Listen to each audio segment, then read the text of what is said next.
in the spring. I know it was kind of interesting settling in with a new offense, getting a bunch of pieces in there, but what are the biggest steps you guys think you took? And you as an offensive leader, kind of what are you setting the table for to grow in fall camp? Yeah, so the first thing, like you said, learning a new offense is always a challenge. I've learned a few now, and some younger guys don't really understand how to go about that, the best way to go about that. So I think just learning the offense at a good pace, learning it and refining our new techniques and everything that goes with that. We've done that this summer, last spring, and also, like you said, off field. I mean, we've had a bunch of transfers, a bunch of recruits come in and join this team. So being able to build relationships with those guys, get to know them, get to know their story, their why, that's been a huge part of our off-season program so far. Left side, fourth row. Dan Peck, ESPN 106.7 in Auburn. Luke, what can you say about newly arrived transfer quarterback Peyton Thorne? Yeah, I think Peyton's an incredible leader. He's a really good guy. I've gotten to know him on a personal level. I really like his leadership qualities that he brings. He's got that savvy quarterback demeanor that you look for in a quarterback. And he's somebody that I think will help us one way or another. He'll help us in our strides this year. Second row. Luke, I think the last year, the game against Texas A&M, the atmosphere, though everybody was playing for Coach Williams, I think that was just a really cool moment. And I want to hear your perspective of it, being there, being a part of it. Absolutely.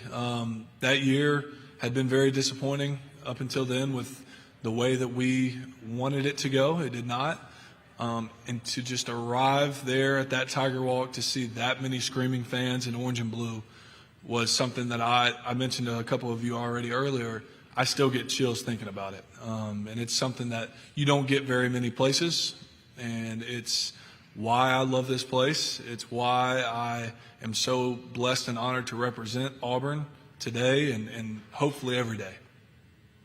Back row, for left side. Hey, Luke, Jamal Kennedy, WSFA 12 Sports in Montgomery, Alabama. Just speaking with a couple of Auburn players so far this offseason, they seem really excited about Coach Freeze and kind of how he's brought a new energy to the locker room. From your perspective, what can you say about the way that either you guys are talking, what you guys are talking about, or how things are kind of, if they're different now in that locker room? Absolutely. I've mentioned this multiple times today, but we are very focused in the moment. We are very focused on the process and each day, day in and day out, getting better. We're not looking ahead or looking behind. We are focused each day on that team meeting, that lift, that run, whatever it may be. And that's something that I think Coach Freeze has brought. That's something that us as leaders have kind of established. And I'm really excited about that because I think that we're really getting some quality work in this summer and spring and just leading up to the season. I'm really excited. Third row, left side. Luke, it's been an interesting past 2 years at Auburn. Ups and downs, Brian Harsin and then Cadillac, a lot of off-the-field stuff. To have Hugh Freeze in the room now, is it a sigh of relief for you as a veteran on this team to kind of just focus on football? Absolutely. When you can just focus on football and focus on leading your team, that's always a positive for me. And as somebody who wants to be that pivotal leader on this team, that's something that I find great joy in, just knowing that we have a solid foundation. We have a very transparent team, a very open team, a very relationship-driven team. So that's something that's really been good for me. Second row, left side. Hey, Luke, Jeff Spiegel, ABC 3340 Birmingham. You mentioned the Texas A&M game and Cadillac. How much do you think he saved the season to some extent, bringing positive energy, and how much of a carryover has that brought into this season? Yeah, people may not understand how pivotal that was for us. I would argue that this football program, this team, this university, this town has still built off of that moment, off of those games, off of that energy, and that's what we're going to take into next season.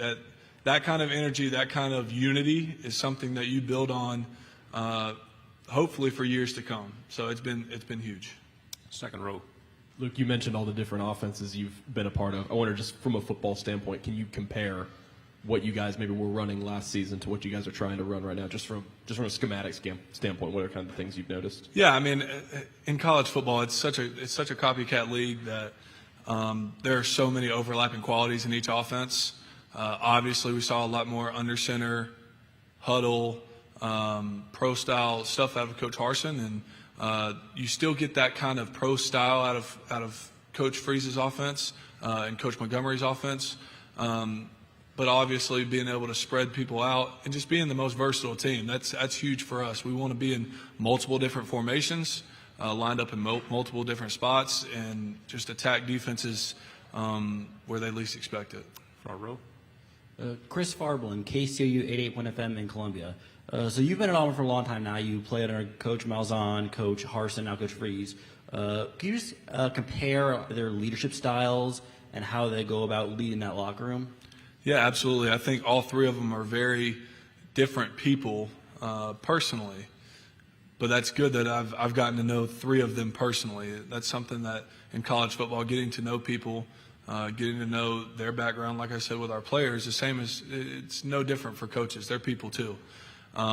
So definitely three great leaders, three different leaders. Coach Malzahn always was a little quieter, but once you got to know him and once you understood what he stood for and how much he cared for you, then that was what it was, and that was your relationship. And same thing with Coach Harsin. Coach Harsin was more outgoing than people think, and I give him props for that. He was I got to know him as well, and same way with Coach Freeze. Coach Freeze is always a positive energy, a positive light in the meeting room, and that's something that's really refreshing for everybody, and I've appreciated all three of those guys, learning under them. Right side. Daryl Dapprich, Locked on Auburn. I know that you guys are supposed to block out off the field things, but when you talk about atmosphere and electricity in the previous question, what does it mean to you and your teammates when you get wind that Auburn set a record for season tickets as far as selling out? I know that trickles down to you. Does that get you guys pretty fired up to play in the upcoming season? Absolutely. And I'm a college football junkie, so I always have been since I was just a little ball boy for my dad's high school football team. So I love going to different away games. I love playing in the whiteout. I love playing in the swamp. I love playing in Baton Rouge and doing all these different things. So whenever I see that the greatest atmosphere, in my opinion, in college football is going to be even better, that's music to my ears. Two final questions right here, and then we'll go in the back. Hey, Luke, Jake Stansel, WBRC in Birmingham. I just wanted to kind of talk more about Cadillac and just the energy he brought last season. How cool is it to have him still a part of this team and help this offense grow now under Hugh Freeze? Yeah, you guys saw, I mean, he was used to having the spotlight on him as a player, and whenever you saw when he had the spotlight on him as a coach, you saw that positive energy. You saw that just positive light, that positive outlook on everything in life, and that was something that energized us. It motivated us, and that's something that he brings every single day. We've got a really good running back room. Really, really good running back room. Not only good group of players, but good group of guys, and that trickles down from his leadership for sure, and how he looks at it as an opportunity. Final question, left side, back row. Sorry. Just to piggyback off of that, how important was it to keep Cadillac around, knowing what he means to that university and what he meant to that football team last year? Oh, yeah. I mean, people are going to be pretty upset if you get rid of Cadillac Williams. I know I would be. But Coach Lack, he's an incredible man, incredible ambassador for the school, has been for a long time.